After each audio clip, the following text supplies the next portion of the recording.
from the Lord. It doesn't have to come from the preacher only, but you and I, who are part of the body of Christ, have a responsibility and obligation to share the good news of Jesus Christ, because God so loved the world that he gave his only begotten Son, that whosoever believes in him should not perish but have everlasting life. So on behalf of World Change Tabernacle, we want to thank you for joining us again, where we say that the word is on and we love you. Come on, worship, give God a hand clap of praise. Hallelujah. I mean, all what God does and all who God is just, it's an amazing. I believe we're in an amazing season of our lives.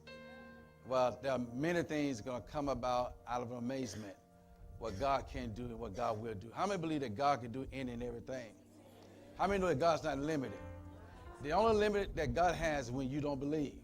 And I am a full persuader that God can do anything. Today, we're going to be talking about the Clarion call for evangelism. And I feel that, and I shared with my wife, that how important this message is going to be and how relevant it's going to be is, oh, okay.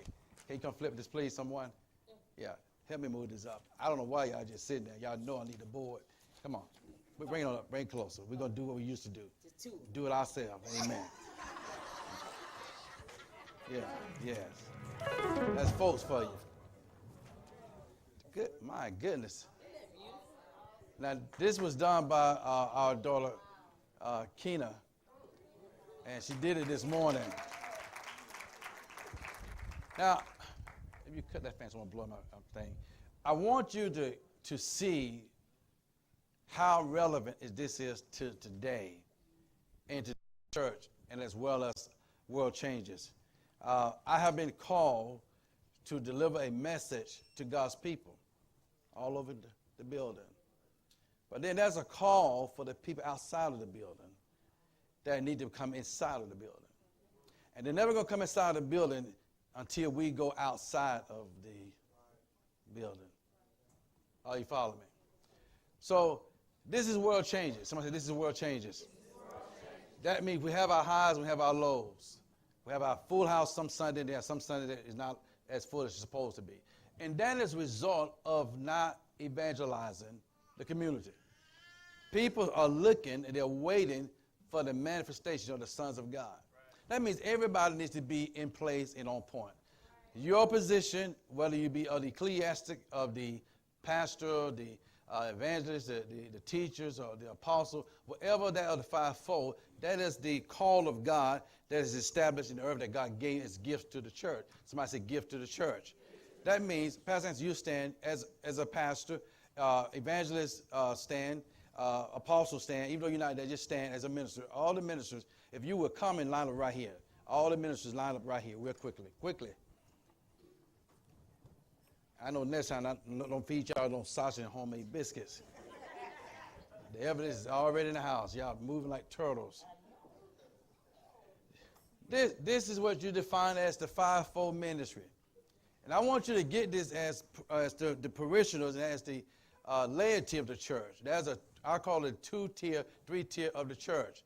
The first tier is the pastors and the elders and ministers. This is the ecclesiasticals. These are what the Bible defines as those that carry the gospel to deliver to God's people, whether from the pulpit or whether in the marketplace. Somebody say the marketplace.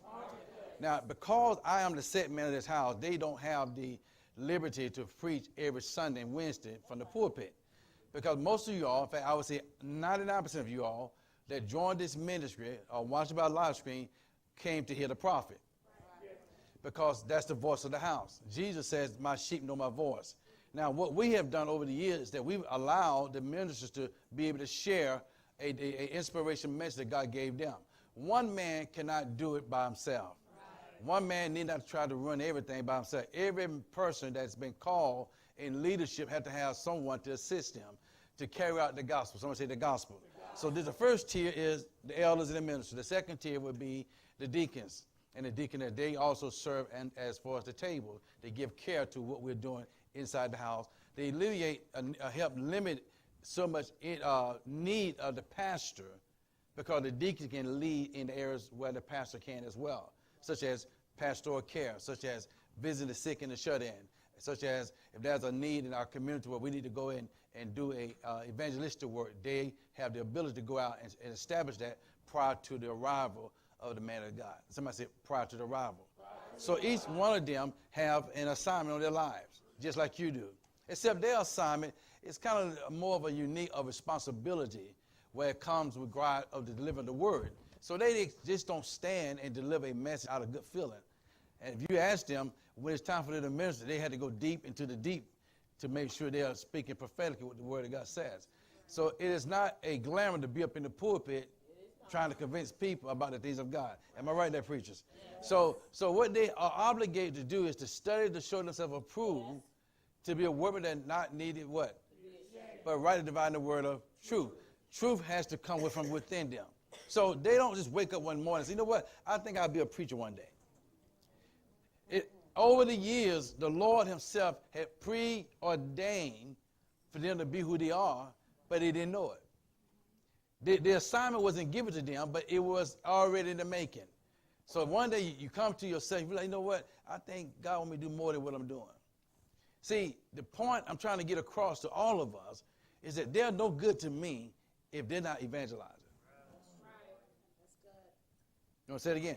There's no use or edification for this work if they're not out in the byways, highways, and byways compelling men and women of God to come.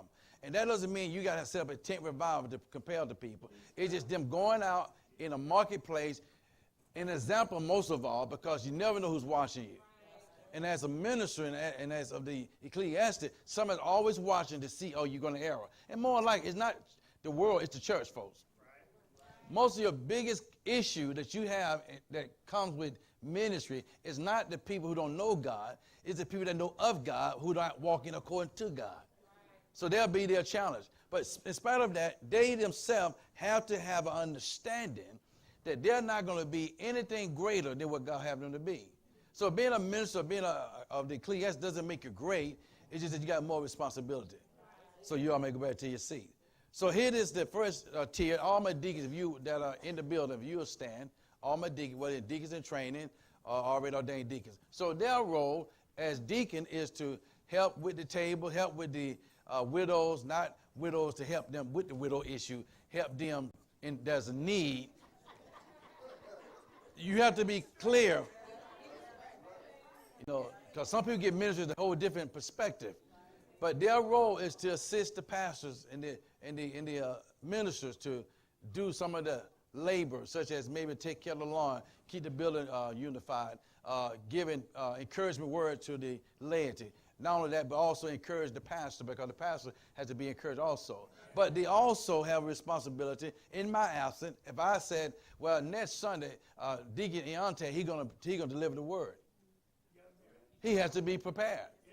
That means to be appointed and assigned to be a deacon at the choice of the pastor, but they have the ability to deliver. So they're not called to preach. They're not preachers, but they can preach. A deacon is not a calling. It is an appointment. It is what God established in earth. Okay, let's go back to the Bible.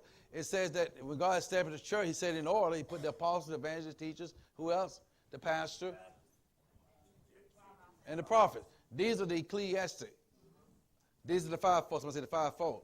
These five individuals have an obligation which they are called to deliver a word to the lost, to deliver a word to the masses, deliver a word to those who are saved. They have to have a word in them. Somebody say they have to have a word in them.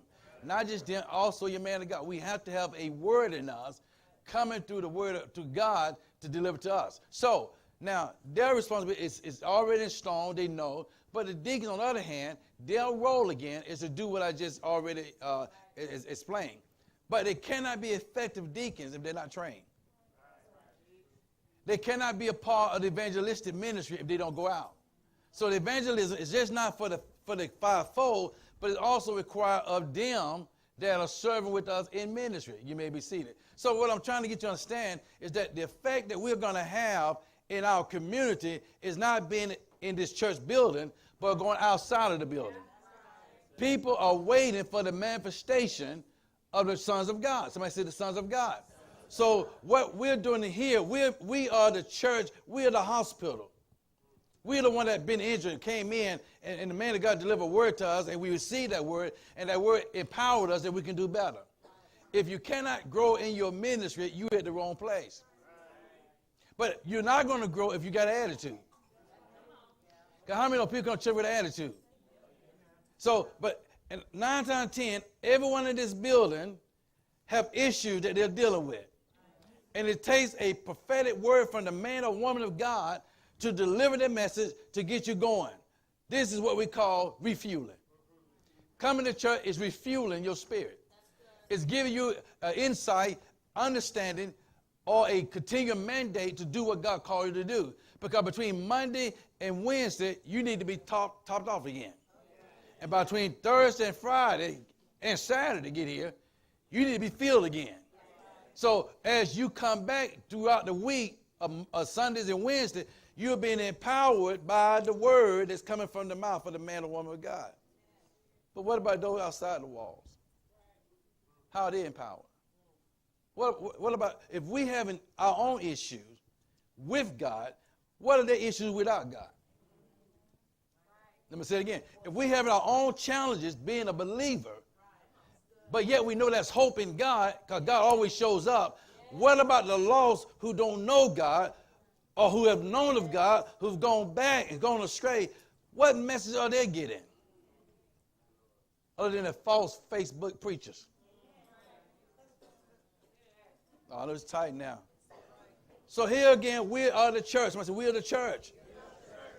Jesus told Peter, he said, upon this rock I shall build my church, and the gates of hell should not prevail. He didn't say he won't come against it. He said when I overthrow it. The church is not the wall, but it's you and I inside the walls. So when we are under attack, and when the enemy is coming at us like a raging flood, God said he will raise up a standard. But when he raised the standard, we got to live behind the standard. Because they're watching us from here saying those church folks. They're saying these church people talk about this God, but they don't live better than this, the lifestyle, because they're doing the same thing I'm doing. They come to the club like I'm coming. They're going from bed to bed to someone they're not supposed to be like I'm doing. So how do the church be an example when we acting like them? Y'all might have quiet up in here. So we got to rectify, we got to fix the problem. You're not going to fix the problem sitting around just looking and not doing nothing. Action speaks louder than words. So the words of my mouth and the message of my heart, it has to be acceptable in God's sight. But in order to be acceptable in God's sight, I got to have the word inside of me. How many know the word that keeps you from falling? How many can say, since you came from out there to inside of here, that your life has improved? Let me get a hand clap on that. I mean, since you left here and came in here, there has been some improvement in your life. Now, how many would say when you was out in the world that the devil attacked you? How many know since you've been in the church, that same devil is attacking you? But you got some favor in here of wisdom and understanding, and you got a group of people who are going to uplift you, encourage you, because we're all in the same boat. Oh, my goodness. Going in the same direction.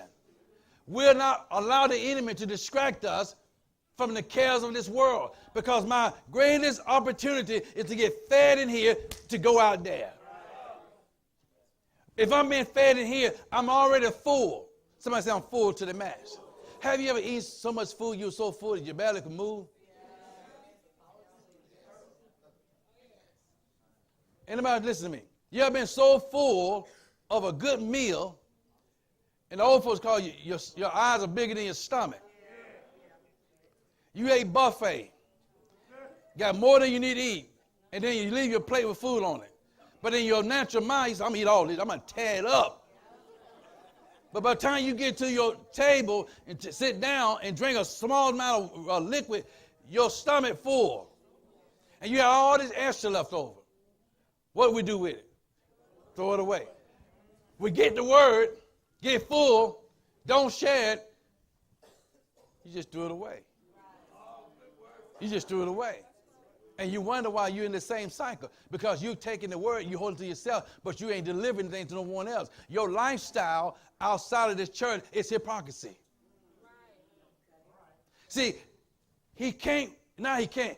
These people will never get the help they need until we get y'all stop being in need. Because we said the Lord should supply my every need. Well, when will your need finally be supplied? Because if I'm teaching here righteous principles and godly living, and those that can testify to this, say they have saw the results of it, then by now these seats should continue to be growing because these people here are going outside to get those people there. Yeah. Avis was part of our outreach in 2011, correct, darling? What month was it? March. March of 2011, we took the bus that we purchased and paid cash for, because that part of the mission was to go out and evangelize, to impact the community. So we go out, we go to this community where it's not very popular, but it's there. It's what we call one of those places in the area that you need security. Yeah, if you don't know you, then you're more like a threat to come in there. I mean, when we got God, we're good to go. So here we go in this community, and we set up camp, we set up music, and we set up the grill, and we cook hot dogs and with hot dogs and hamburgers, hot dog. How many know when you're hungry, it don't matter what it is, as long as it's a dog in a bun, ketchup and mustard, chili. It don't have to be real chili. It look like it's chili.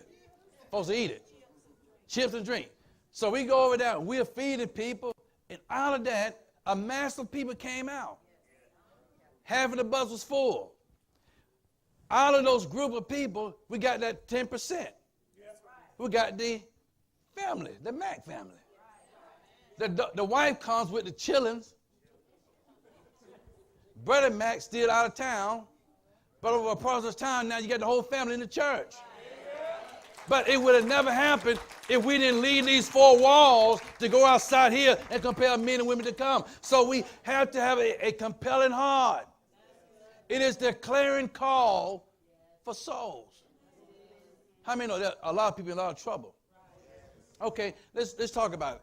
So here in the church, we have what we call security. We're pretty much secure in our belief. We know who we are. We're growing together. We know Christ is good to us. We've seen the favor of the Lord. Men have gotten blessed this, got that and this and that and that and this and that and that, whatever it is. And we're happy, content. I got mine. I'm good now. But what about the person outside the door who hasn't got yours? Who has not experienced a move of God?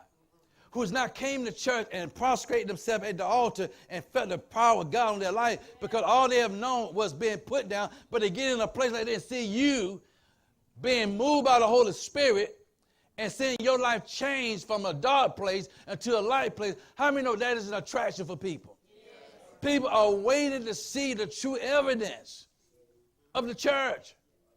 And we can't keep living in here, Lord, and those people outside the doors are suffering because we're so content in here when we not should be content. We ought to have a burden, a hunger to go get lost soul, because what God did for you, he wants to do it for them, but God can't do it for them because he can't use you.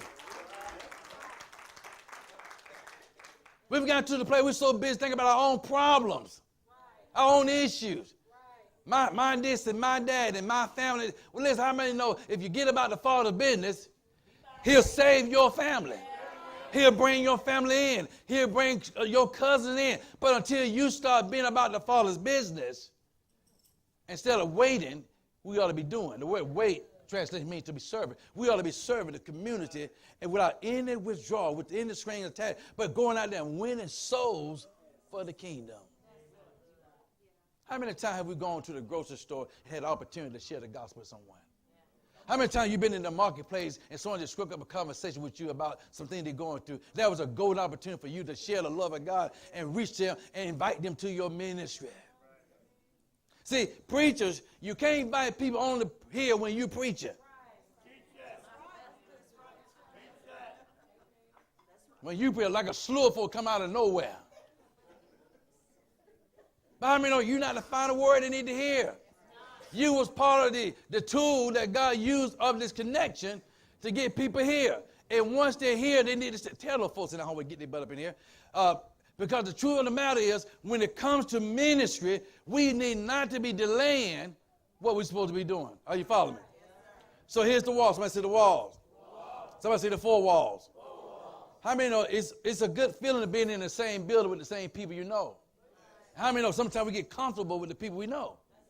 And then when a stranger comes, we don't know them. We don't know how to reach strangers.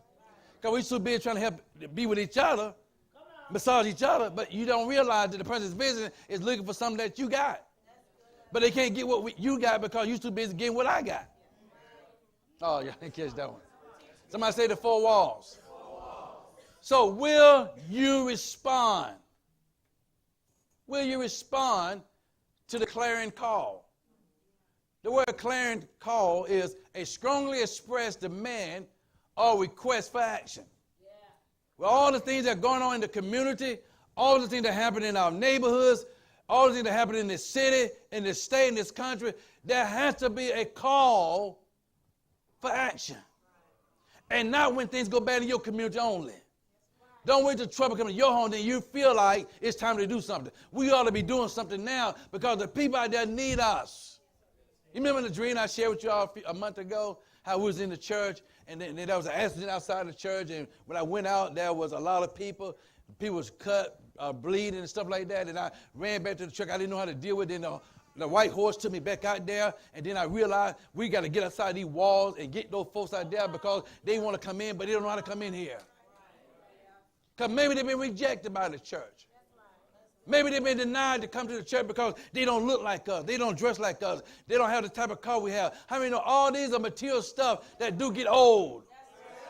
But for them that never had it, to see it is an opportunity for inspiring them that they can have the same thing. Because serving God is not the stuff, but serving God because He's God. Because He's God, He bless you with stuff.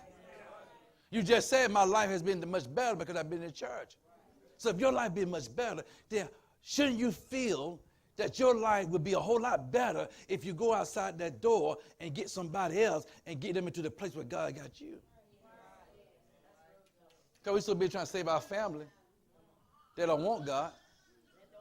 We're so busy trying to convince our sister who's just straight crazy because she don't want to do the right thing. You put more investment in her, and then there's your neighbor next door who's just longing for you to speak a kind word to them, to tell them that there's a better place, that's hope. But you're so busy trying to focus on your little forward no more that you can't get those who can come in and add to your forward and make it more. Somebody say multiplication.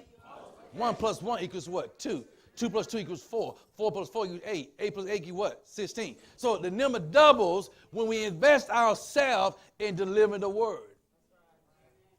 Oh, I know this is good stuff. Somebody says, get it together. Evangelism. It is a zealous preaching and dissemination of the gospel. That means spread. As to missionary work. Not so much going to Ethiopia or going to Africa. Some of y'all can't stand the mosquitoes over here. No, you're going to witness Africa. No, get a shot to stay in this country and save somebody. So the missionary work is not so much going to another country. But I mean, there's a mission work need to be done in this city, in your neighborhood, in the community that you reside in. The north, south, east, and west, they all are missionary fields. The marketplace is a missionary field. All of us, I believe, got the gift of gab, know how to talk. We are truly called to be salesmen of the gospel. Selling the gospel to people who don't know of Jesus Christ and let them know that Jesus can do it for them. Listen, I don't know when the last time you heard a Jesus message, but this is a Jesus message today. What would Jesus do? When did you ever find Jesus was not out in the mission field? His whole ministry was out in the field sharing the news of his Father. Telling that he's not come to do his will, but the will of his Father. We all have to do the will of the Father, but we're not going to do it by being classified or being closed in these 4 walls. Your Facebook post is not good enough. Well, I post on Facebook how good God is and come to my church. Well, that's one thing. How about many of you need to know that you can go outside of Facebook and knock on somebody's door? Well, I ain't going to knock on the door because they think I'm a Jehovah's Witness. Well, you ought to be a witness. Hey, because you serve Jehovah. So you're a Jehovah's Witness. That was fresh there. What? That straight from the Holy Ghost. There are so many ways that we can deliver a message of hope and deliver a message of you can be here. We just got to get outside these four walls. You ought to feel the burden. Every time there's a crime committed in the community, and everybody says, "Oh, that's just a shame." But what was the last time you did something? What about that single lady that's struggling in her finances that have come to the church? And when was the last time you heard the voice of God or the Holy Spirit speak to you? I want you to sow a seed in their life. It could be the saving thing that'll keep them from going out and commit suicide because the church is operating with a spirit of discernment. Again, your preachers are not being effective if you're not sharing the gospel of Jesus Christ and compelling people to come to the house of God. And not just this church. Why would we go pull folks way on the other side of the city to church when there's a church over there? We can help them go there. See, this is not about trying to fill this church with everybody in the city. We're talking about let's fill all the pockets of the churches up where people can get their needs met. Tell your neighbor this is a hospital. How many know when you go to a hospital, you're not trying to stay too long anyway?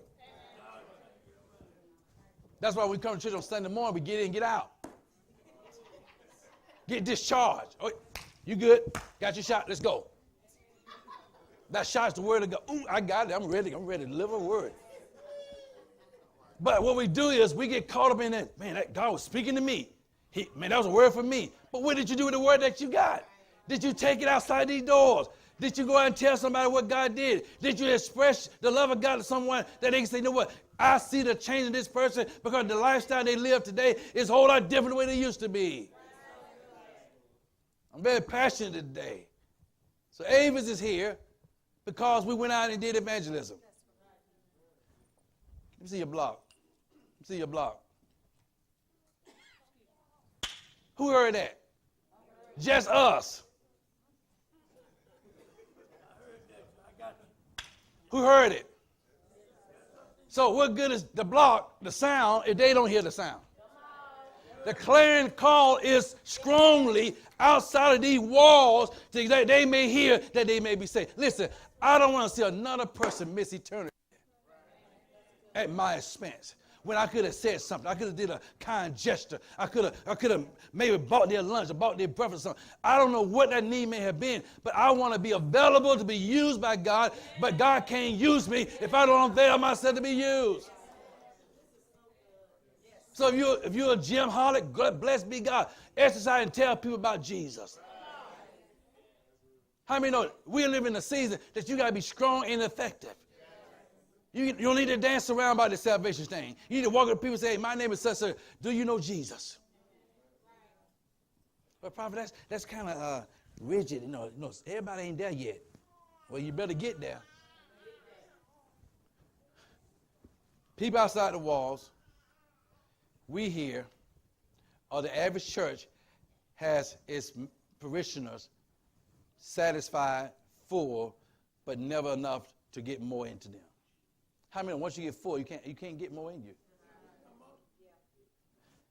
I said earlier, have you ever gotten so full that your stomach hurt? And it's just so full, it seems like it stretches itself because you ate more than you need. And the only time you're going to get a relief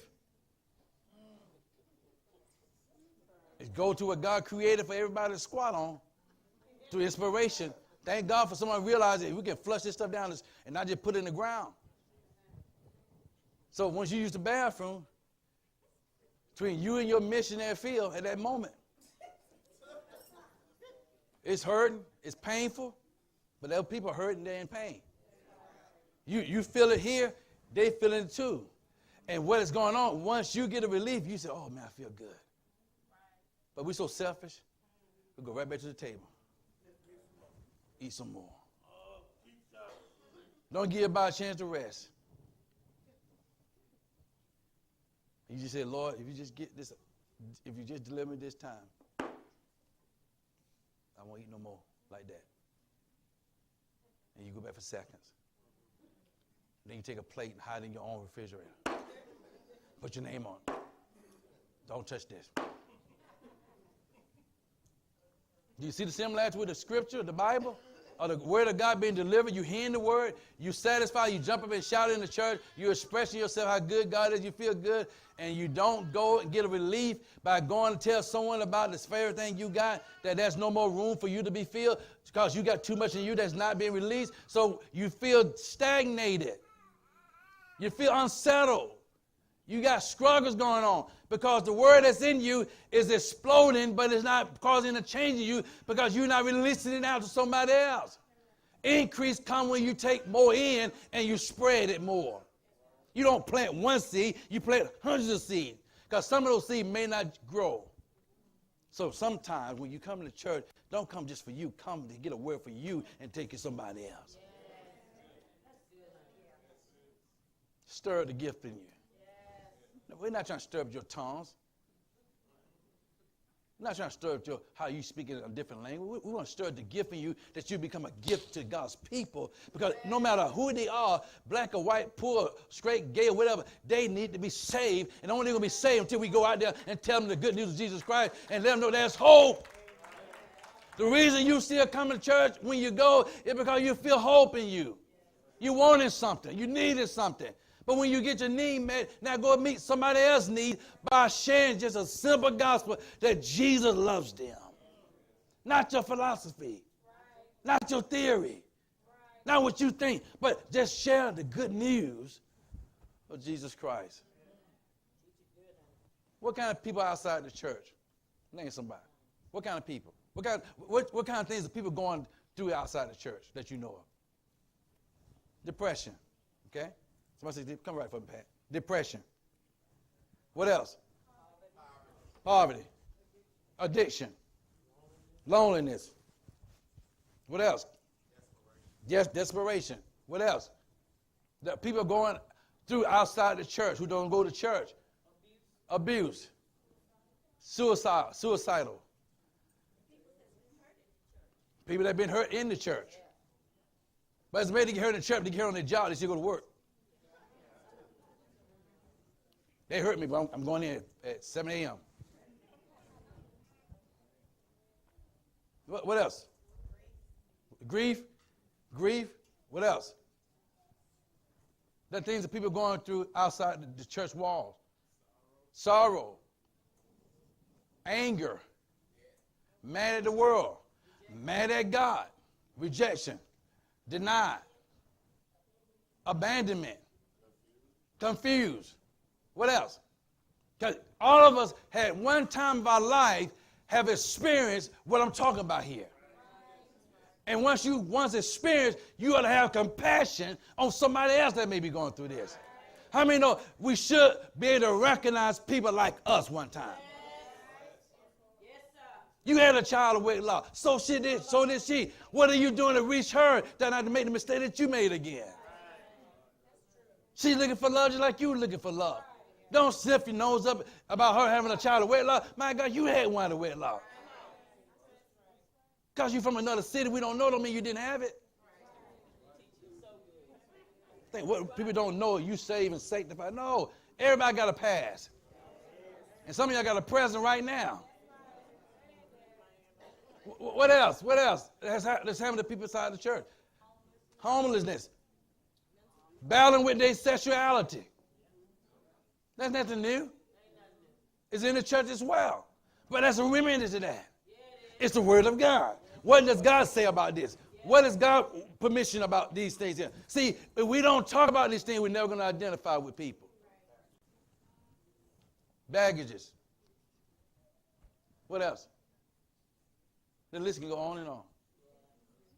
PTSD. You got soldiers out there on the street now who are battling with their mind. Mental illness is outside there too.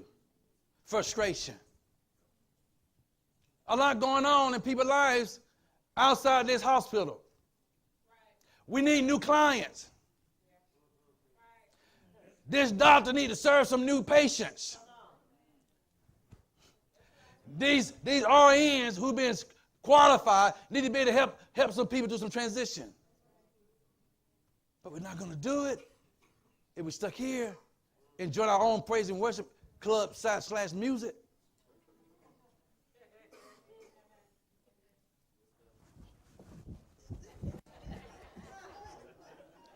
That's all good and dandy. But they need to see that. Why can't we set those stages we built outside and you can do it down? Oh, it's hot. Oh, Jesus. Okay, we're going to cold. Ooh, it's just too cold. We're going to spring. Too many flowers out the pollen get me.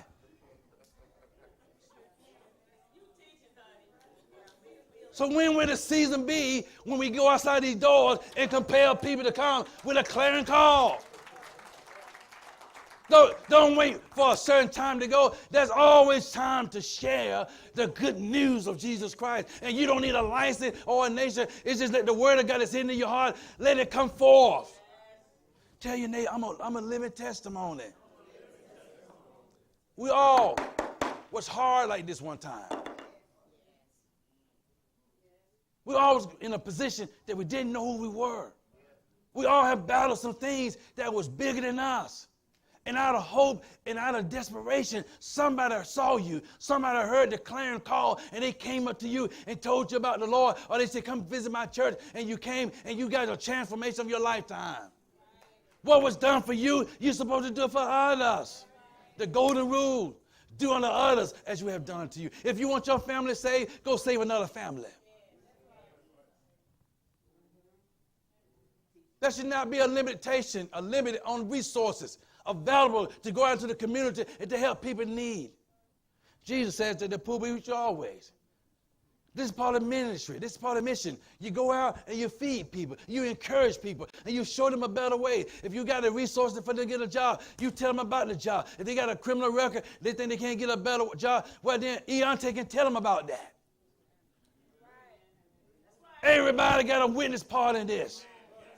It's good to hear your testimony here, but we need to take that testimony outside those doors of the lost and the hopeless and let them hear that if God did it for you, he can do it for them. Tell your neighbor it's time to get busy.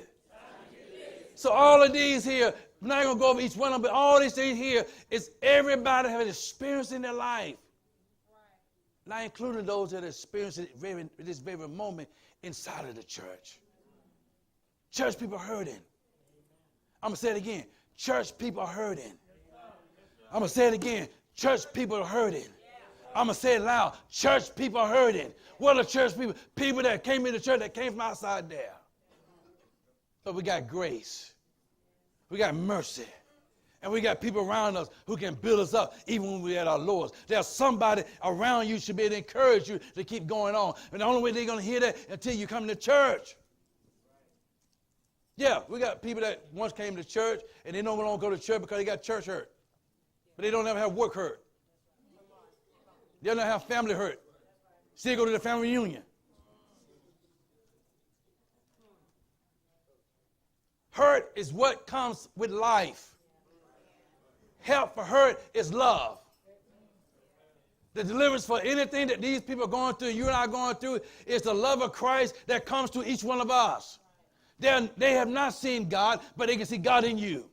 And the God they see in you is a God that is displayed openly and caring and passionately and compassionately. This God that lives in us is supposed to be displayed. If anybody's going to be a walking billboard, it should be church people.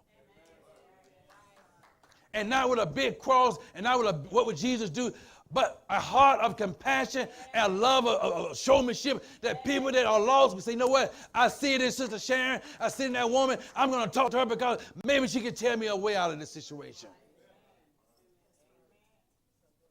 Tasha came through media ministry. Didn't know the church was in this city. Found her way to this church and been here ever since then. We're not trying to retrieve church members for other churches. We're trying to get folks that are in the street who need somebody to love them. Let me tell you, love covers a multitude of fault. Listen, when we start loving people the way God loves them, you won't judge them. You won't put them down. You won't categorize them. You'll do what Jesus would have done. He'll go in the whole house and get the holes out and get them saved.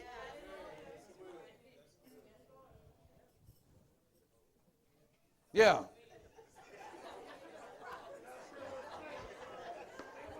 If I say prostitute, it's still the same thing. The Bible called it whoredom. And all whoredom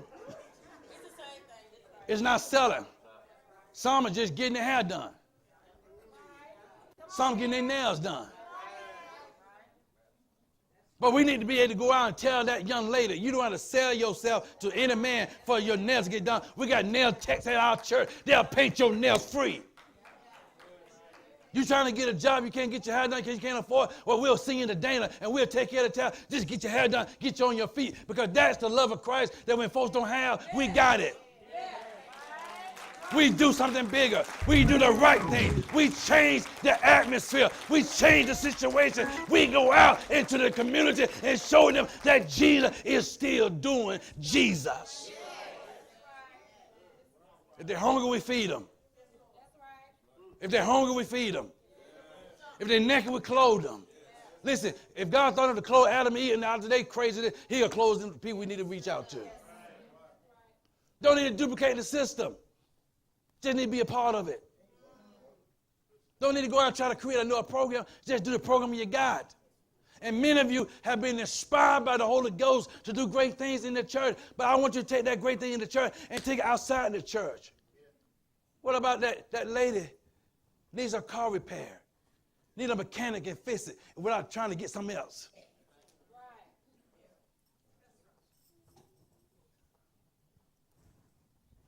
You got it going on in here, but they out there, they need it.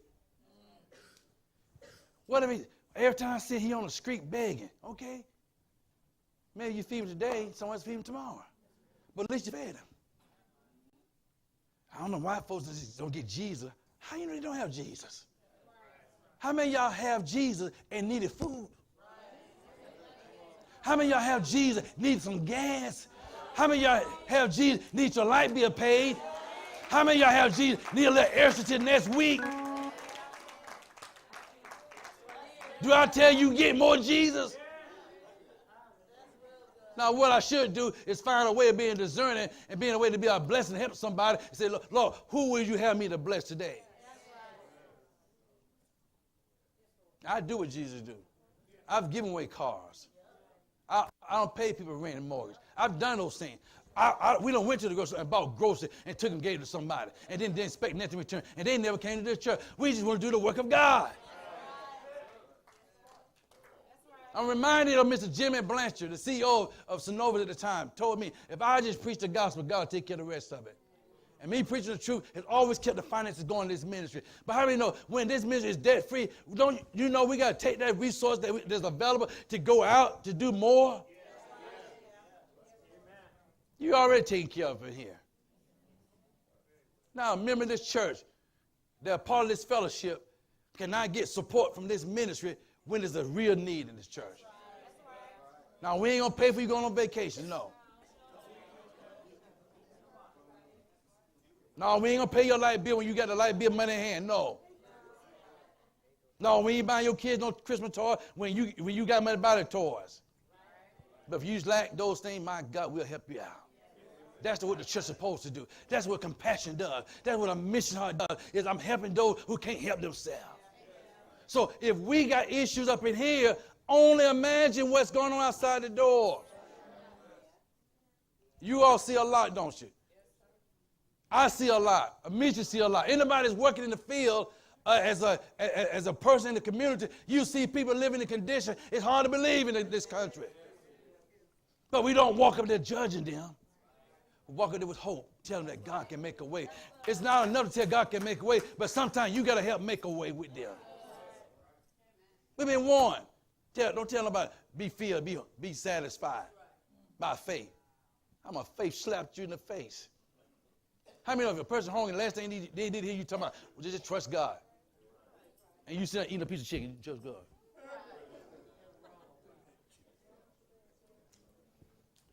Somebody say these things exist. How many ever experienced rejection?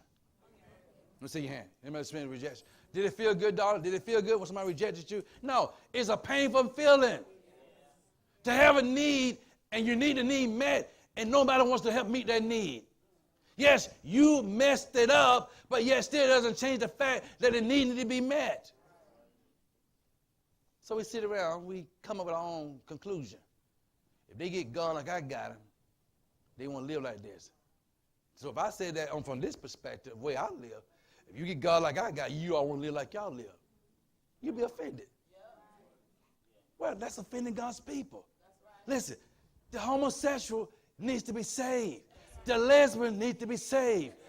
The church jumper needs to be saved. The mechanic needs to be saved. The alcoholic needs to be saved. The drug abuse needs to be saved. The child molester needs to be saved. These people need Jesus that they can get the same God that we got and the same opportunity to come out themselves. We just mock people. We make fun of people. And you wonder why your house is not blessed. You wonder why you're not walking in the overflow because you don't do what God would do. Jesus would never ridicule a person in their demise. The very woman that was caught in the act of adultery, what did Jesus do? Defended her and said, "Ye that be without sin, cast ye the first stone." And all they can do is walk away. I want you to know we are supposed to defend the people who can't defend themselves. Don't sit around and be a part of this problem. Be a part of the solution. That's me. I'm getting outside these doors. I'm going to knock on some doors. I'm going to carry out some supply and help somebody. If God bring them here, blessed be God. If he don't bring them, blessed be God. I'm more about the business of the Father than trying to fill every seat in this arena here. You know, every time you announce you're going to do something great, the devil's going to come out and attack you. We're going to build that daycare. We're going to build that assisted living place. We're going to build that new school. Because God is with us. This is going to expand when we go out here and help these people here. The dream again was this, Carnell. The people outside the doors were gangbangers, was hurting. I had a responsibility to go outside these doors and show the love of Christ. And the only way the love of Christ is going to be shown is I got to go to a place where I'm not familiar with. Stop looking to be comfortable and when sharing the gospel. Stop trying to run to the people that got money. Go to the people that ain't got no money. The people that got money, they don't need us. They need Jesus. But what the people who really need us, we overlook them trying to get the folk that got stuff. I can't invite everybody in my church because, you know, we there's a certain caliber of people. The devil's a lie. Only caliber of people that are here is people that need Jesus. Just like you need it, I need it. Everybody are in the same boat. We all need Jesus. So what? They don't look like you. So what? They don't dress like you. Well, if you're a man or woman of integrity, you take them and you go buy them something that can make them look like you. You've been trying to hold out and lose weight for that outfit. You ain't going to lose it. Give the suit away. Like you hold on the outfit for a rainy day. Give it away and let them grow in it.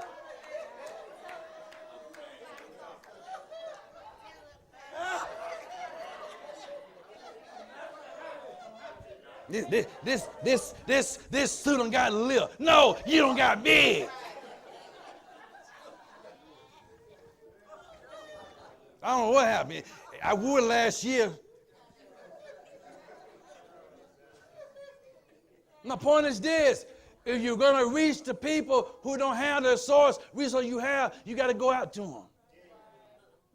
Had a patient of mine told me a horror story. She said, Chaplain, years ago, I went to a church. And the only reason I would go because my family, we needed food. And when I went there at a particular time, one of the church ladies said to me, "You only come when we got food." She didn't say it secretly. She said it loud. I'm thinking, where was that jellyback preacher? Because that preacher should have rebuked that person for saying that to that lady. And that lady has not been in church over 40 years. Because the church rejected her. You don't have what we got. We all two pots for being broke ourselves. If you ain't got $100,000 in a saving account, you just as broke as they are. Your security is not what you got. Your security is in God. They need security that we got. That if God can do it for us, he can do it for them. Somebody say the clarion call. got to be about the Father's business. The mission is greater and the work is good. We just need some people who will stay on the wall and keep building until the project is complete. There are souls that need God, and they're not going to come to God unless we continue to go out there. And even though they may reject it the first time, we go again. Because churches have done this. They'll show up in the community and do a work for a season, and they don't come back no more. So everybody in the community suffers because a few people were taking advantage of a program. We're not going there for that, just that. We're going to meet the need. And the need will supply to help that person. You can't do it if you're too busy worrying about your problems. Play me out. You can't do it. You're so busy thinking about, well, I don't know how we're going to pay my bill. You can't do it if you're so busy trying to make sure your child got Air Jordan. Got the latest iPhone, and yet you better can pay your own rent, but you're going to make sure they got these gadgets when the people next door to you are suffering. The people are perishing for a lack of support. When are we going to pull them in? When are we going to go outside the doors and say, listen here, I understand where you are. I've been there. Anybody ever been hungry in the church? Let me see your hand. Anybody was caught between two opinions of your finances? You had an opinion and the finance had an opinion?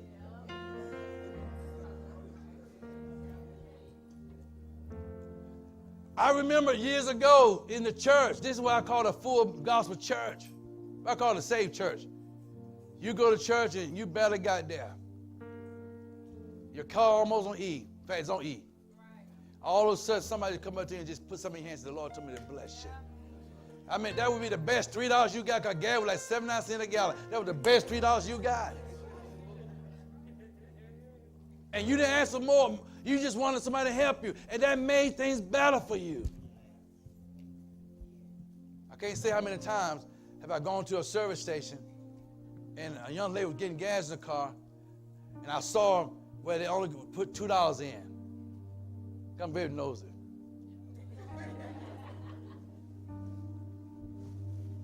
Kids in the car with her. They're crying. They're making noise.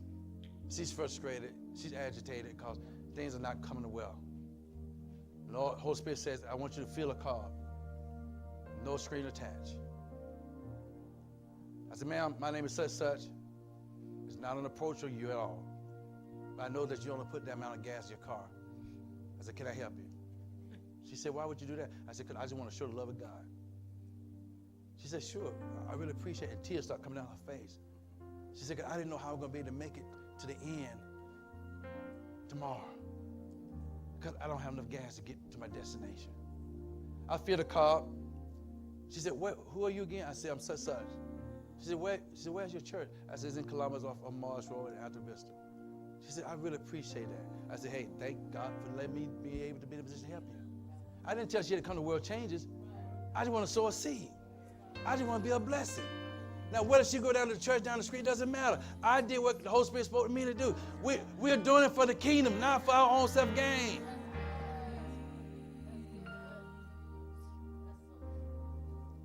There are many in our city who are facing a dilemma of having a breakthrough. They are facing, their back is on against the wall. They're trying to figure out, how do I overcome this situation? Who can help me in my time of need? The church can. The church can.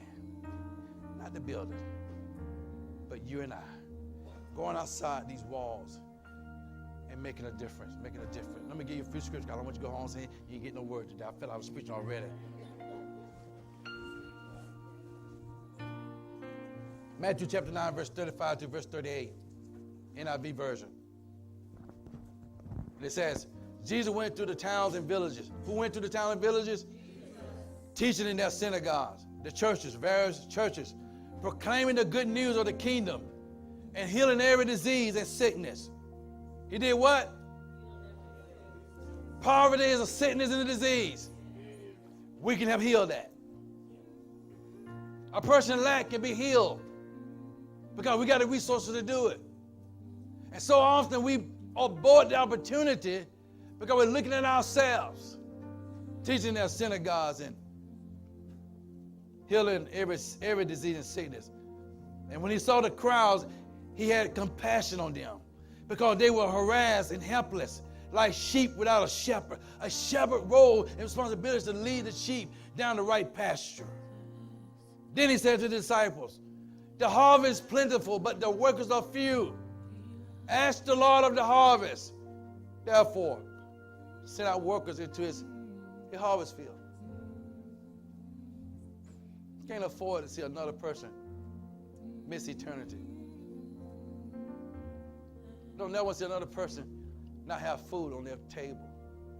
No, we're not the welfare system, but a long time ago we were the welfare system. We helped those in need. We met those needs. I'm talking about the church universal. But we got so commercialized. We're so uppity that we don't even think we need to go out into the community, especially our own, and help our own people. But our Caucasian brothers, they're going to our community and feed our people. And you wonder why they don't come to us? Because we don't help them like we're supposed to.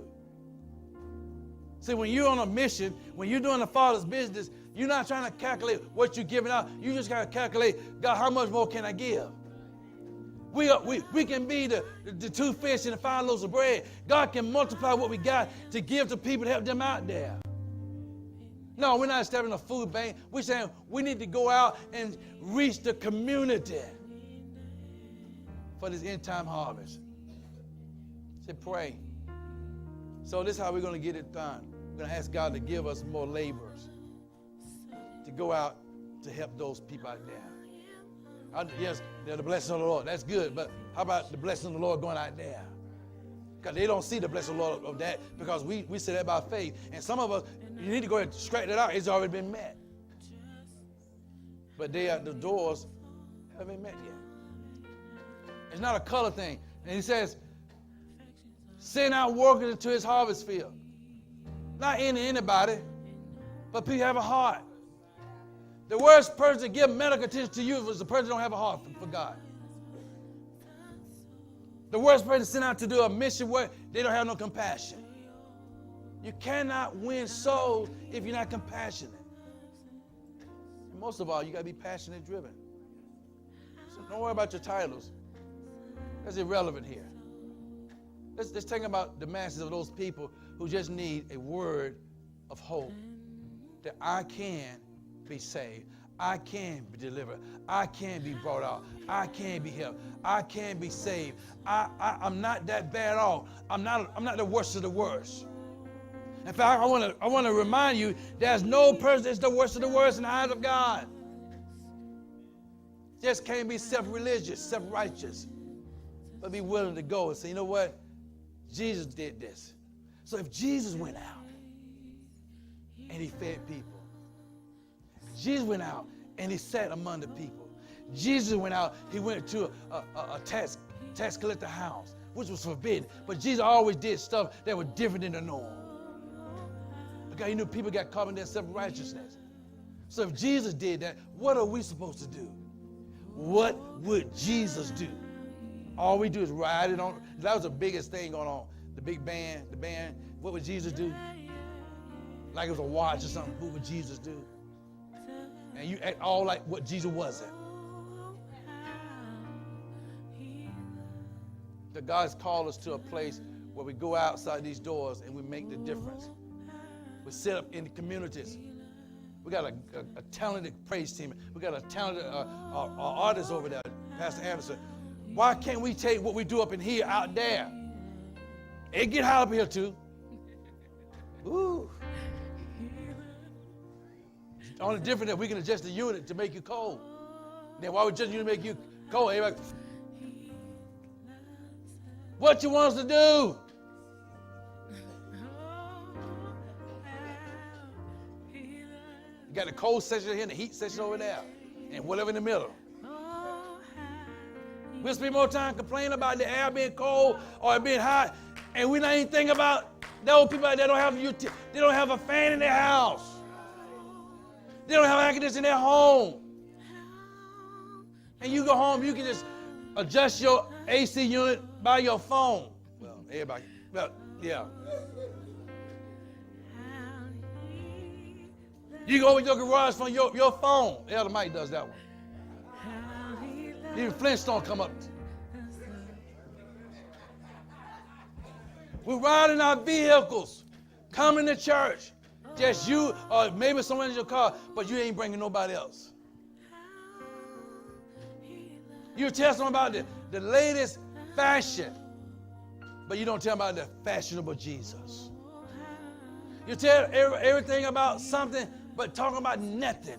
When there are people saying, you know what, if someone would just come and hear my heart. I don't want nothing from you. I just want someone to tell me that I'm going to be okay. We spend more time counseling you all and being able to go out and help people that really need the help. I need a word. This is the word. Be saved. Do right. Follow the plan of God. Be in action. Love each other. He said this, you would know that my disciples if they love one another. See, love would do so much more than words. Because love is action. Love shows itself. Evangelism is a mandate of God. It is a necessity to gather the harvest. The harvest means it's ready to be brought in, just need someone to go get it. That's harvest. It's ready to be picked, ready to be brought into the basket, just need somebody to pick it up and bring it in here that they can continue to get the nourishment that they need. But it requires evangelism to do it. And that's not a title. That is an assignment. Evangelism, we all are called. Everybody in this church are a disciple of Christ. Disciple produce more disciples. How many go to this gym called, is it Max? Which one is it? The purple one. Planet Fitness. How many of y'all go to Planet Fitness? How many, okay, be honest with me. When they first came out with Planet Fitness, y'all saw the advertisement, some of y'all went, and what did y'all do? Y'all started recruiting other folks to go there. You know, how much it costs a month? $10 a month? That's Planet Fitness. Planet Fitness. How much Planet Fitness costs a month? $10. Only $10. And you advocate for Planet Fitness, you don't even work for them. You witnessing. You tell other people about Planet Fitness. You're going to get your cardio on today. Just walk around your neighborhood. However, and you go there and you work out and you're enjoying yourself. But while you're enjoying yourself, is it possible while you're on your treadmill talking mess, you could be talking to that person about how good God is. And you don't have to sound religious either. Because when you deliver the message, you're just talking to people. A candid conversation. Something that you do every day. Dana cook cupcakes. She can be able to talk to people about cupcakes. How many know cupcake people like cupcakes? You take what you have to be able to do it and do it. People, they'll tell on themselves. They'll say, you know what? Man, things are bad. Yeah, things are bad, but you know what? One thing I learned over the years, God can make a way. Change the conversation. You say something that makes them think about it. I can talk to the young lady. If I'm dressed right here, I'm not looking anywhere else. I'm just talking to her. You ride about, why the prophet talking to that sister? Why don't you get your out your car, come up to me and her, and continue the conversation. Instead of rolling your eyes, you just like the rest of the preacher. Your mama. If I'm out there doing soul winning, you doing soul winning, why are you accusing somebody of doing the righteousness of God? Yes, that's order. That's order. But that person happened to be there at the moment talking, and she caught my conversation with someone else, and she was interested. So that person left, which you didn't see. I'm sitting there talking to her, and she's getting fed. But all you think about is how short her dress is. You just mad because yours can't be going like that. So instead of you trying to be a blessing, you trying to be an accusation, an accuser of the brethren. Because everybody come to church not going to dress like you. Her dress is too tight, but she in church.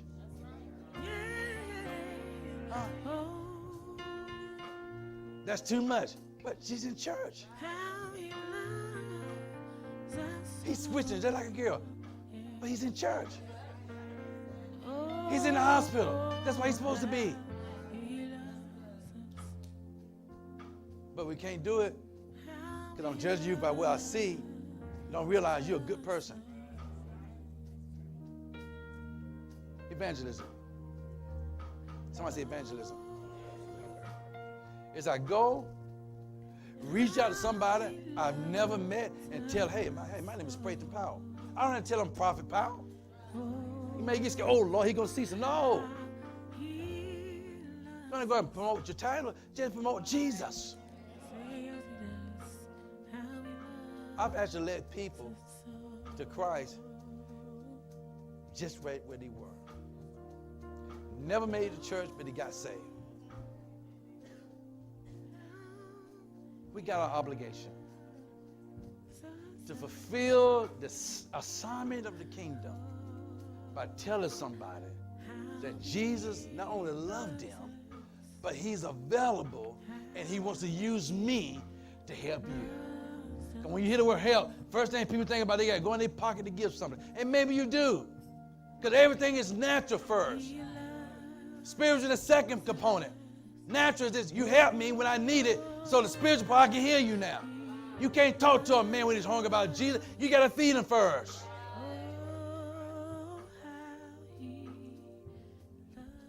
So Avis, Matt, stand precious,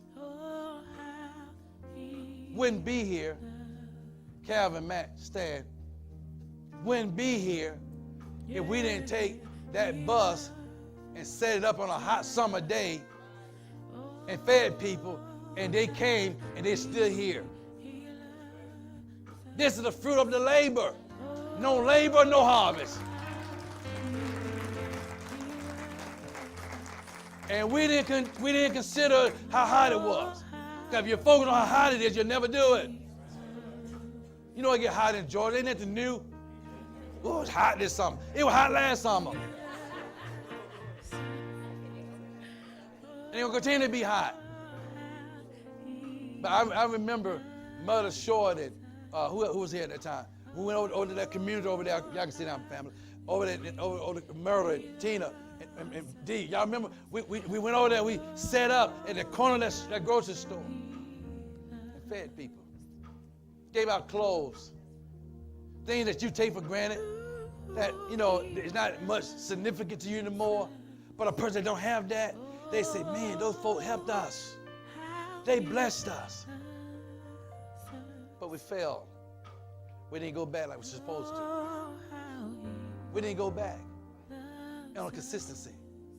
You can't do it and leave. You got to keep going until you see that thing take place. We planted, but we didn't allow God to send someone to water it from another return. We got to get about the Father's business. We got to take this thing with everything we got. We got teachers in this church that can take these kids this summer and teach them and help them be prepared as you go back in the next few months. So in fact, I want to ask that the summer program, make sure these kids are reading a book, but practicing reading a book every day before they go back to school, so they can be ahead of the game. How many know if you out of something for a few weeks, you forget about it? It's all about the mission. It's all about saving a child and making a difference, being an example. Not trying to be the big and the best, but doing what God calls to do. I told my wife today, this morning I woke up, I said, baby, I want to believe God. I would love to bless somebody with a car. I want to bless somebody with a car. In fact, I said I want to bless the ministry with a car, that when people have car issues and they can't get their car fixed right away, they can use the church car and keep going for a certain period until they get their car repaired. Make a difference. Make a difference. And you know I ain't nobody going to beat me in a car sale. How many know that God can tell someone how to give us the car just for that work there? A mission car to help our people. When I say our people, not the color thing, our people in our ministry to get about until they get on their feet.